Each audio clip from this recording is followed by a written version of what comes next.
राजस्थान में जल क्रांति लाने वाले प्रधानमंत्री नरेंद्र मोदी और मुख्यमंत्री भजनलाल शर्मा, राजस्थान के जल संसाधन मंत्री सुरेश रावत ने शुक्रवार को सर्किट हाउस में पत्रकारों से रूबरू होते हुए राजस्थान के डीम प्रोजेक्ट ईआरसीपी परियोजना को लेकर कहा कि जल्द ही धरातल पर इसका कार्य शुरू होने जा रहा है।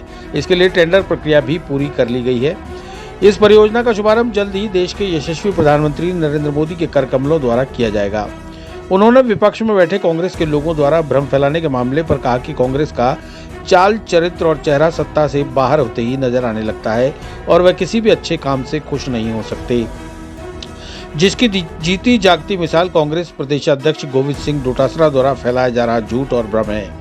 कांग्रेस ने कागजों में कभी काम नहीं किया और न ही धरातल पर। अब जब यह योजना सफल हो चुकी है तो कांग्रेसी भाजपा सरकार से ईर्ष्या कर रहे हैं। मुख्यमंत्री भजनलाल शर्मा 18 घंटे मेहनत करने वाले विजनरी नेता हैं। वे प्रदेश के विकास के लिए निरंतर प्रयासरत रहते हैं। कांग्रेस के लोगों ने राज के आनंद उड़ाए और सत्ता का सुख प्राप्त किया। लोग कहते हैं कि कांग्रेस के प्रदेशाध्यक्ष डोटासरा ने घर वालों के भी मजे करा दिए। कांग्रेस भ्रष्टाचार फैलाने वाली पार्टी, हम भ्रष्टाचार रोकने वाले लोग। डोटासरा केवल आलाकमान को खुश करने के लिए अपनी जबान खोलते हैं। डोटासरा ने तो एक बार अपने घर पर मिलने आए लोगों तक का अपमान कर दिया था। डोटासरा राहुल गांधी, सोनिया गांधी के कहने पर ही बयान जारी करते हैं। किसान मुख्यमंत्री का विरोध और मजाक उड़ाने वाले डोटासरा राजस्थान के किसानों का भी मजाक उड़ा रहे हैं। देखिए, जो ईआरसीपी जो हमारी सरकार का एक डीम प्रोजेक्ट है और 2017 के अंदर जब हमारी तत्कालीन सरकार थी तब इस योजना पे काम चालू हुआ था। आप कुछ दिनों से देख रहे हैं कि मुख्य विपक्षी पार्टी कांग्रेस द्वारा जिस तरह का जो भ्रम फैलाया जा रहा है और जो ईआरसीपी जो योजना है जिसके माध्यम से पार्वती और काली सिंध का पानी को हम लिफ्ट करके राजस्थान के 21 जिलों के अंदर लाएंगे। और क्योंकि चंबल जो घरियाली सेंचुरी है, एनजीटी द्वारा उस पर बैन है किसी भी तरह के पानी लिफ्ट करने का, तो हम पार्वती और काली सिंध दोनों के पानी को लिफ्ट करके हमारे राजस्थान, पूर्वी राजस्थान के लोगों को पीने का पानी और सिंचाई का पानी उपलब्ध हो सके, इसके लिए इस योजना पे काम कर रहे हैं। अभी वर्षा काल चल रहा है और आपने देखा होगा कि जिस तरह से हमारा पार्वती, काली सिंध और चंबल का पानी व्यर्थ में बह के समुद्र में चला जाता है, वो किसी काम का नहीं रहता। उस पानी को लिफ्ट करके हम लोगों को पीने का पानी और सिंचाई का पानी उपलब्ध कराएंगे। और कांग्रेस सिर्फ और सिर्फ ईआरसीपी को लेकर राजनीति करती रही, वो सिर्फ बातें करती रही, बयानबाजी करती रही। उन्होंने सिर्फ कागज़ों में भी इस योजना को धरातल पर उतारने का काम नहीं किया। हमने उसको कागज़ों में भी आगे बढ़ाया और धरातल पे भी उसको आगे बढ़ाया। आज राजस्थान और मध्य प्रदेश के बीच में डीपीआर को लेकर एमओयू हो चुका है। राजस्थान और मध्य प्रदेश के बीच में जो डीपीआर थी उसके कुछ बिंदु थे, उसमें भी पूर्ण रूप से सहमति बन चुकी है और जल्दी इस योजना का व्रत शिलान्यास माननीय देश के यशस्वी प्रधानमंत्री नरेंद्र भाई मोदी जी करेंगे।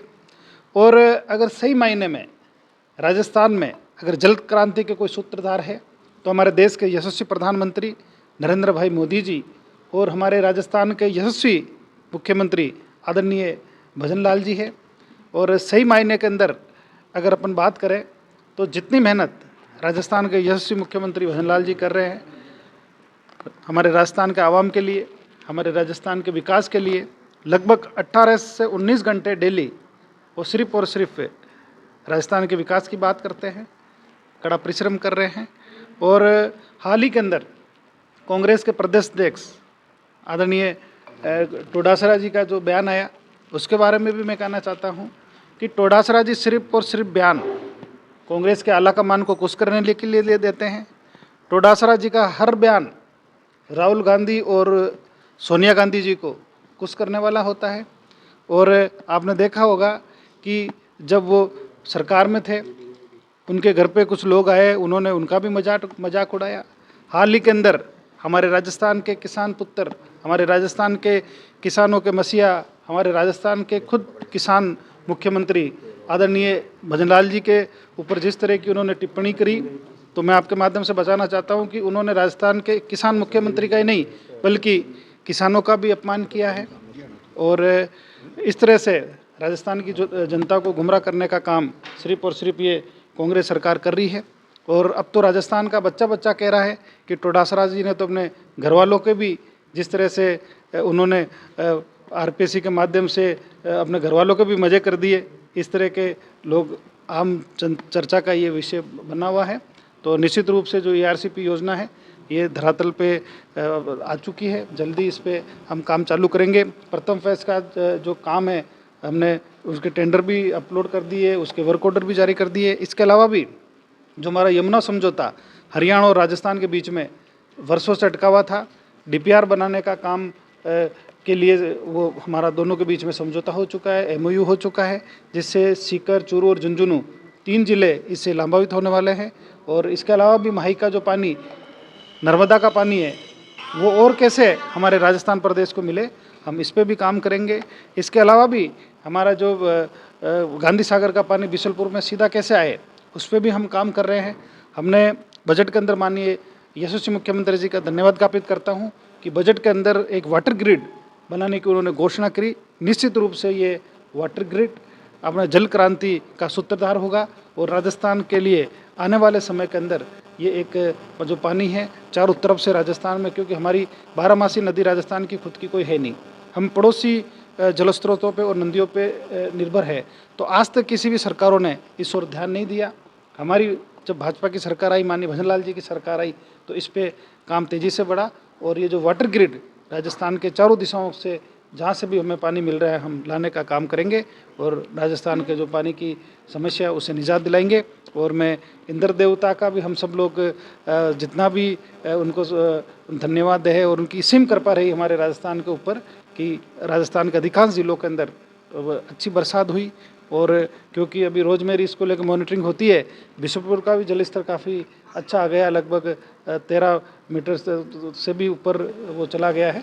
और जो पूर्व अनुमान के द्वारा जो वर्षा का पूर्व अनुमान मानसून का जो हमारे पास अपडेट आ रहा है उसके अंदर भी ये है कि चित्तौड़, भीलवाड़ा और उदयपुर इस साइड के अंदर अभी कुछ आने वाले दिनों के अंदर अच्छी बरसात होगी, जिससे हमारा जो बिशनपुर है वो भी लबालब होगा।